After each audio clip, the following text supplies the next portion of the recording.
The unsurpassed, penetrating, and perfect truth is seldom met with, even in 100,000 myriad kalpas. Now we can see and hear it. We can remember and accept it. I vow to make the Buddha's truth one with myself. Homage to the Buddha, homage to the Dharma, homage to the Sangha.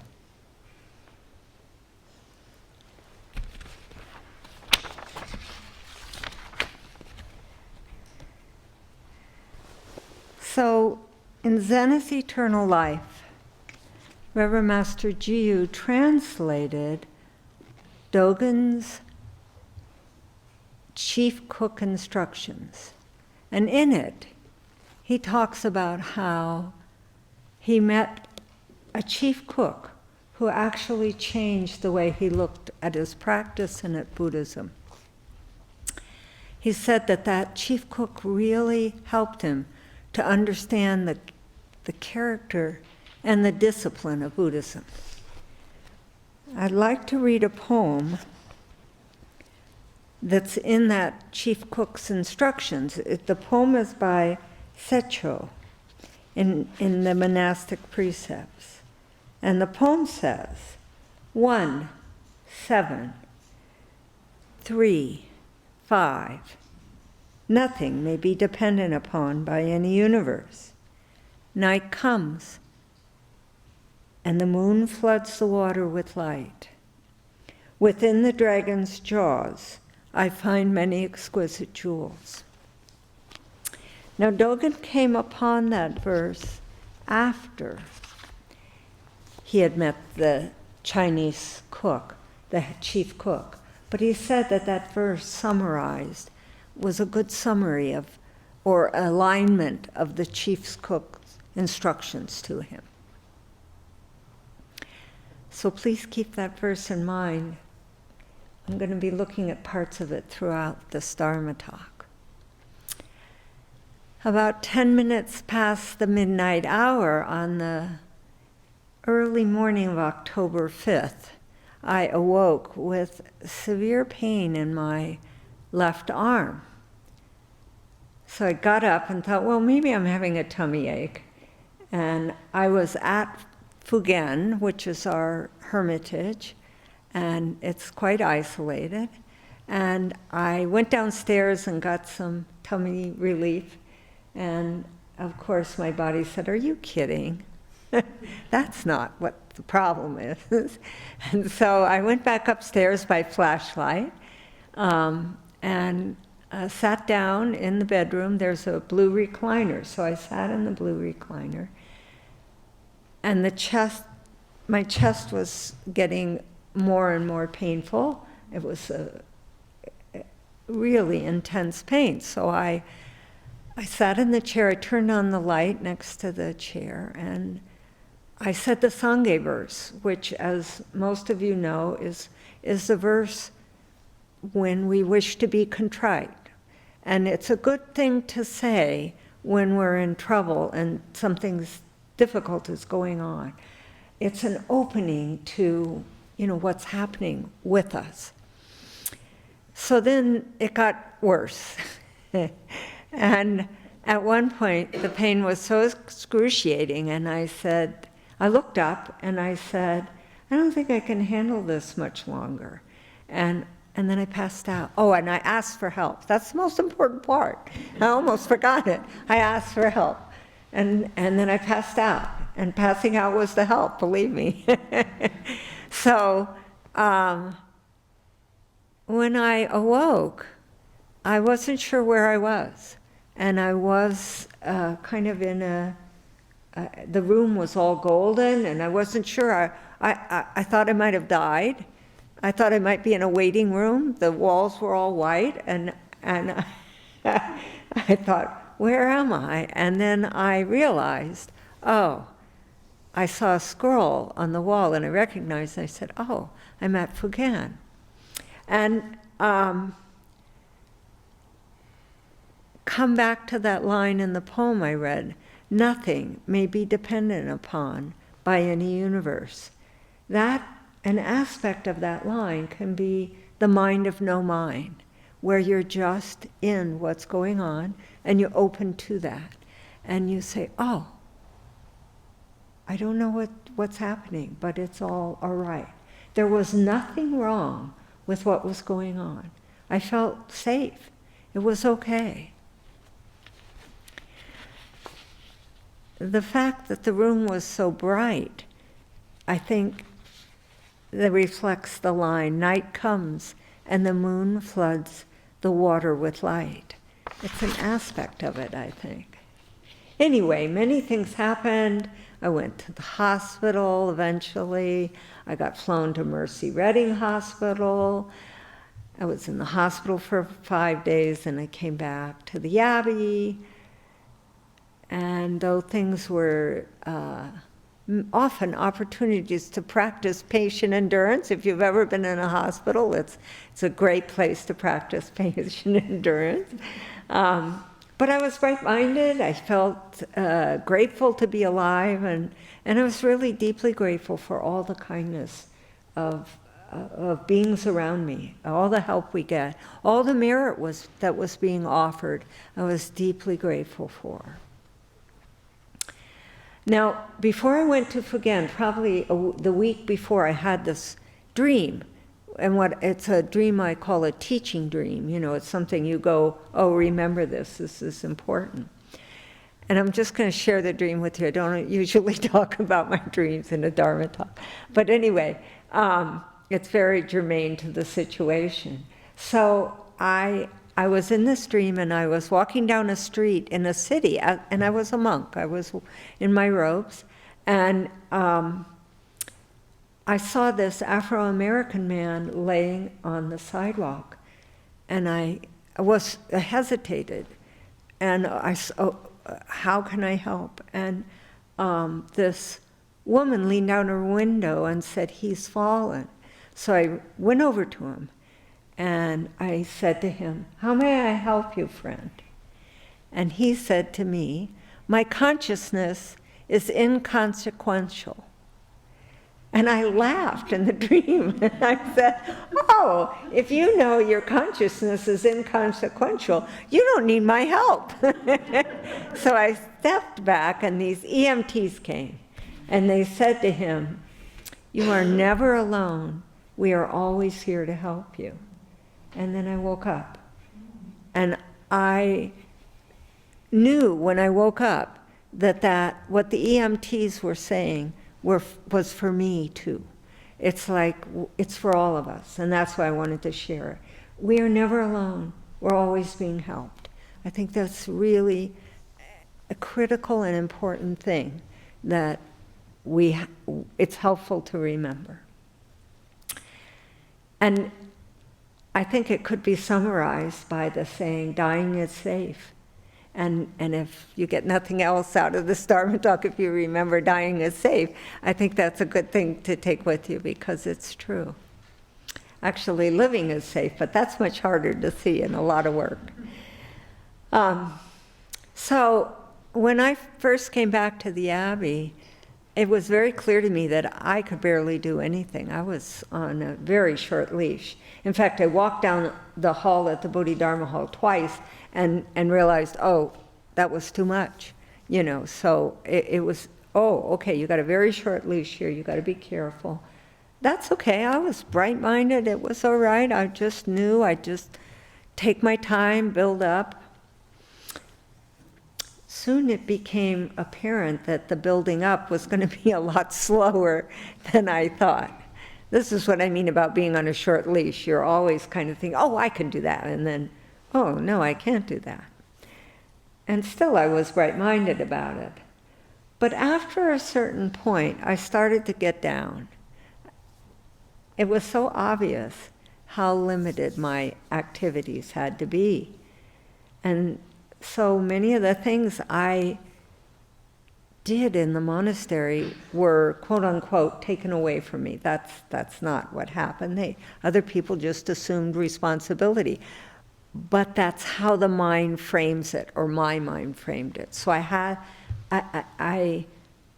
that's part of what I had to train with, was seeing this in a different way. it was that acceptance. Reverend Master made it clear to me that the monastery just completely valued my being here, irrespective of what I could or couldn't do. And yet that, while I appreciated that, it didn't help the loss I was feeling from not being able to do. And I had to work with that. That was my work.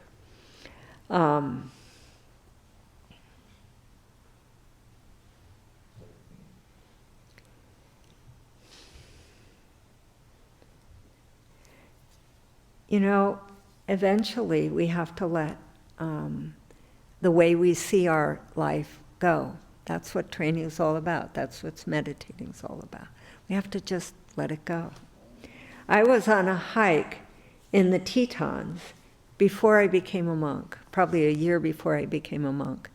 And I was hiking alone, and I was in this huge meadow, and there were all these elk rutting, and there were these antelopes that were grazing right by the road. So I got out and I was just looking at them and just in awe of animals all around me. And I saw this one pronghorn, a female pronghorn, and she had an injured leg, and she was walking with a limp. And I watched her, and I saw she was so nervous. She was so frightened.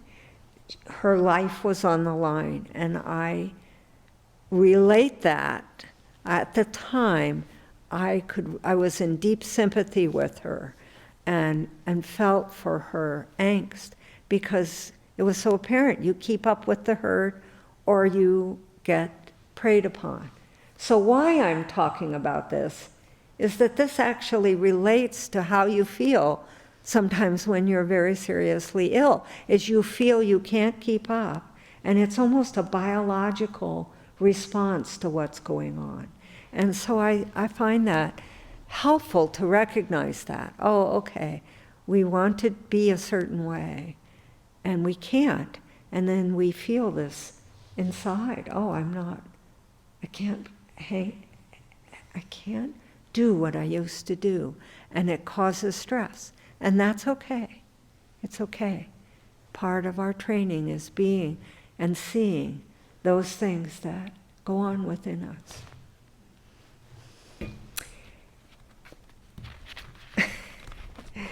The mind of not knowing sometimes means you don't know where you're going, and it's not easy. So now,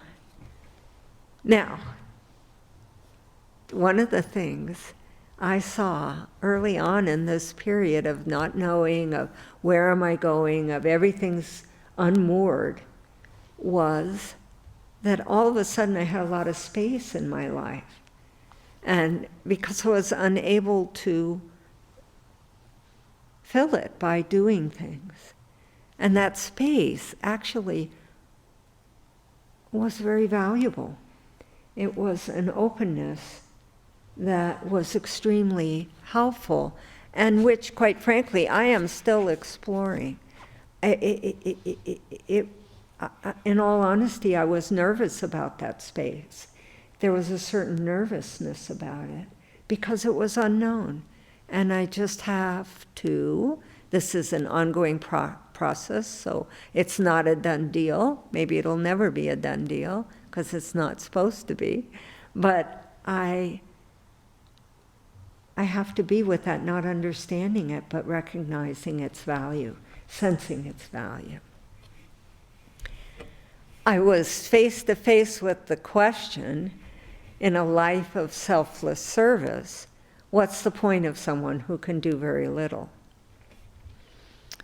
And who needs to rest the majority of their time? Well, you do. When you're sick, you need to rest. But there was this, oh, well, I don't want to just rest for the rest of my life. However, I think that question of who needs to rest was actually a diversion, because what I really need to do is just pay attention to the space that's opened into my life and to explore it. It's hard to be physically limited when we are aware of how hard our fellow monks are working. That's just hard. I remember when I was a layperson and I was really sick one year. It was very hard then too, because everything fell on my husband and my daughter.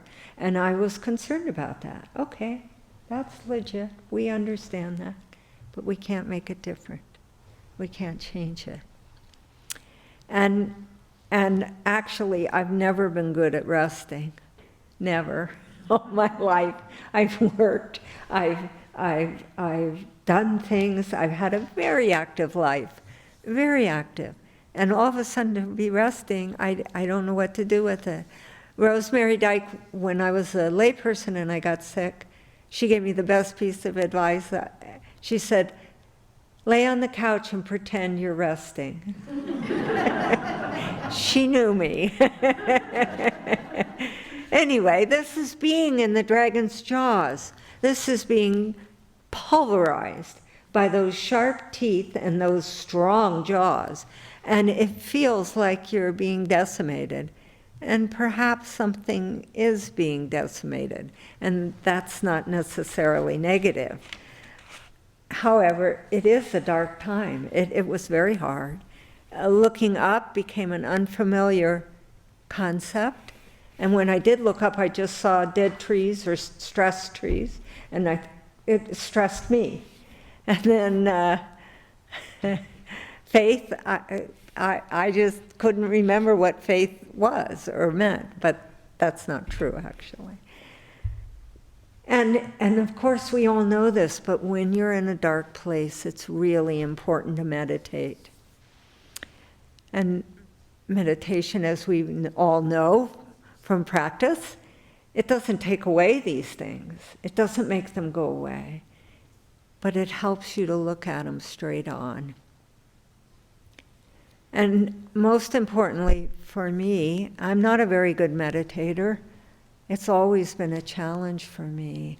But I know that it's a moment by moment activity where I keep coming back, where I keep returning to the source, to my heart, to my refuge.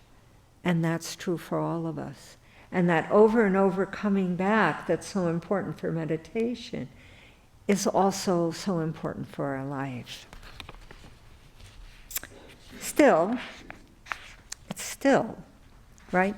It still is, at times dark. I feel out of sync with life, although I'm getting more okay with that. I also seem to be making all kinds of mistakes, just totally off, and thinking I'm doing the right thing, really doing, trying to listen, be careful, and then all of a sudden I'm flat on my face in the mud, and I've probably done completely the wrong thing. And I've been sitting with that. Why is that happening? Why is it so hard? And I think part of it is, well, we're sick. We're just not firing on all our pistons aren't firing up there. And also that everything's changing. It's unfamiliar. And when things are unfamiliar, we're more prone to falling. Falling over, flat on our face. So anyway, there's a lot to learn about that. Now I'm going to talk about a line in a poem called 27 Verses on Mind Training. It was written by a 14th century monk, Buddhist monk, and it's in the appendix of Mother of All Buddhas by Lex Hickson. And I just love that poem. I read it often as an offering for the world. I found it so helpful. And one of the lines from that poem I've been sitting with for a long time, and it actually came clearer in this in what's going on. And what he said was, at one point, intention is the sole creative force of the universe. And I think, what? The sole creative force of the universe. But what I see now in this time of difficulty is that our intentions are extremely important. If we're making a lot of mistakes, it's really important to see, well, what was our intention behind it? Was I being selfish? Was I being caring? Was I being caring and unskillful? And all of these things are really helpful to look at. So I think that's part of what he's saying is we have to look at our intentions always, all the time, because that's how we create the world we live in. So everything is up for grabs. Everything is being torn apart in a way. And that, I think, is what the line, nothing may be dependent upon by any universe, is also pointing to. Nothing may be dependent upon. Okay, let go. Let's go. It's okay. All right. Reverend Master described a very dark time in her own life where nothing matters, mindfulness is all. And I think that, too, is pointing to the same thing. Nothing matters.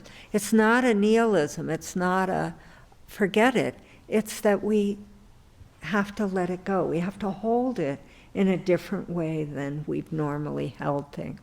And mindfulness is incredibly important because we have to be aware. We have to look at what's going on. Now, at one very dark place in this process, it seemed like that my whole life was a waste and that I had just totally done everything wrong. And actually, that was a really good moment because, I just kind of went, oh, well, if that's true, here I am. I need to look at it and I can keep transforming.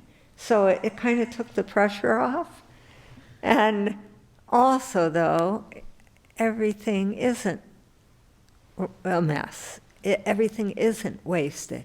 Everything has extreme value.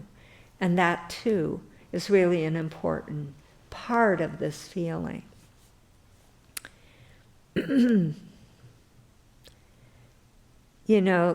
Intention is the sole creative force of the universe. It applies in that situation, too. Because my intention for much of my life has been desiring to help. I think that's true for all of us. We all wish to help other beings, fundamentally. How can we not wish that? That's what our Buddha nature is. We are Buddha nature. And so I think that was really, really an important help to see that. That was a jewel, part of the jewels from being in the dragon's jaw.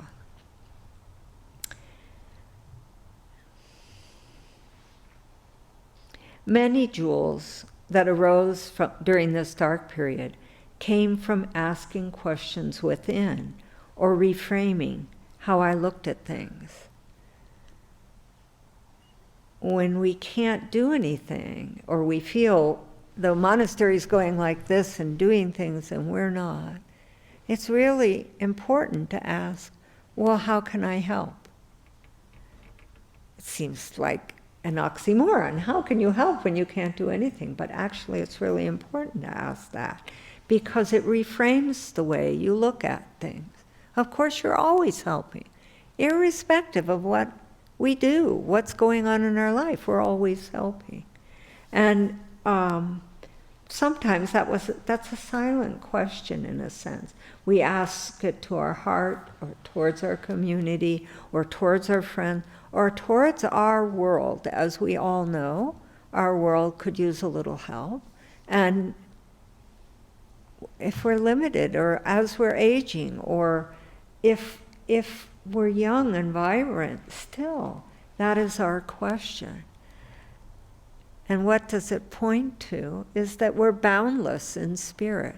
There is no limit in spirit to what we can do.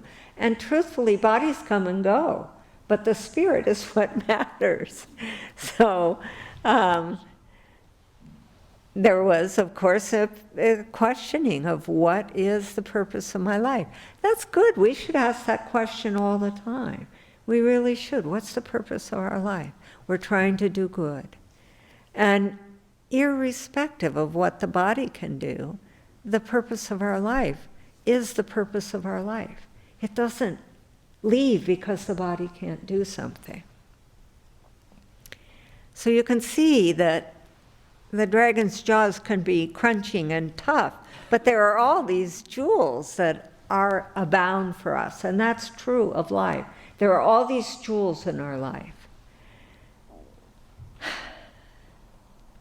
You know, the most important thing I think we do in some ways is just offering merit, is just meditating, just reading scriptures. These things are invaluable to other beings and to ourselves. So when I was in the hospital, I had a rosary. I did the rosary all the time, offering merit for all the people around me, the nurses, the doctors, the housekeeping, everybody, the other patients. You realize there's just this abundance of offerings you can make and have nothing to do with you and everything to do with just being, helping. Seeing the bigger picture is really helpful, and that's part of the reframing I was talking about, but seeing the bigger picture helps when we're feeling small down.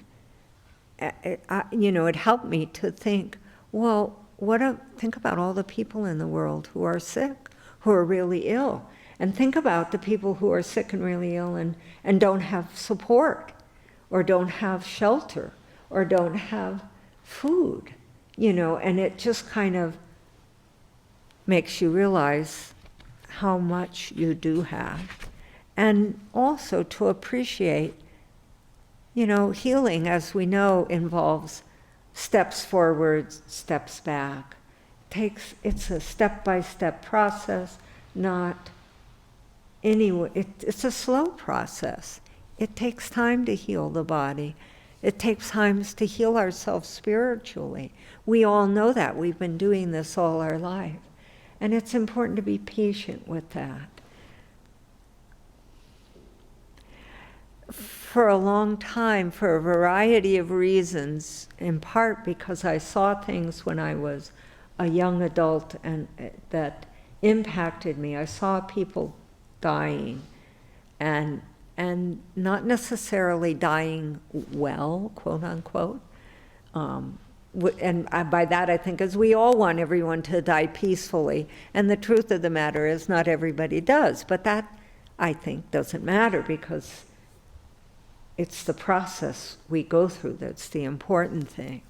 But anyway, I always had this question, well, will I be able to die well?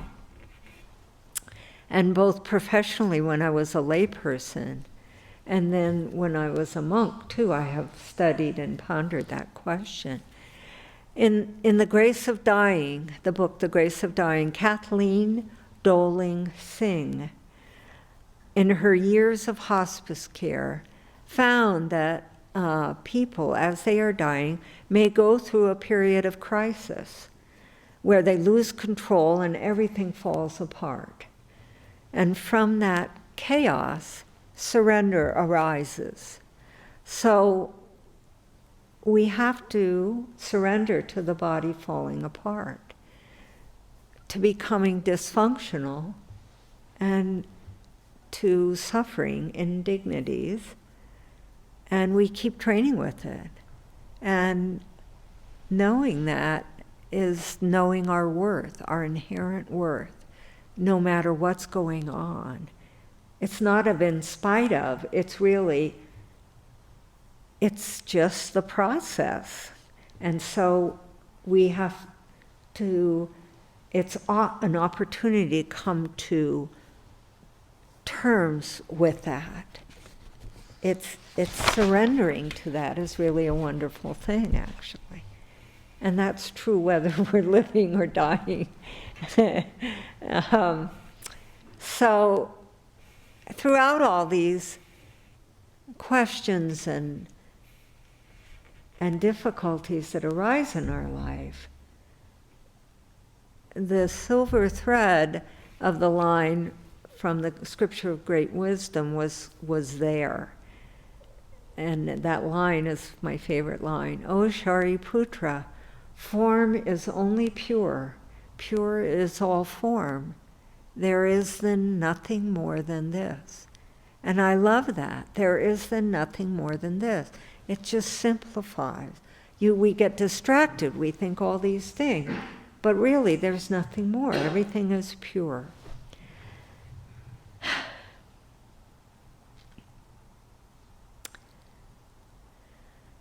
So when we meditate, when we work on ourselves, we're helping others.